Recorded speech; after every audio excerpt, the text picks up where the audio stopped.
3:00 ng madaling araw.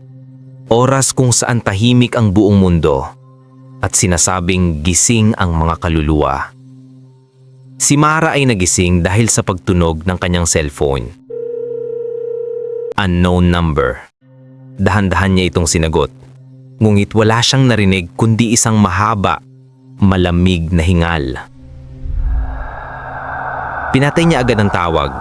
Inisip na baka prank lang. Ngunit makalipas ang 5 minuto, muling tumunog ang cellphone. Pareho ulit. Walang boses, kundi hingal lang. Kinabahan siya, pero inisip na baka kaibigan lang na nang aasar. Subalit sa ikatlong tawag, may boses nang bumulong. "Huwag kang lilingon, Mara. Nasa likod mo ako." At doon niya naramdaman malamig na hininga sa batok niya.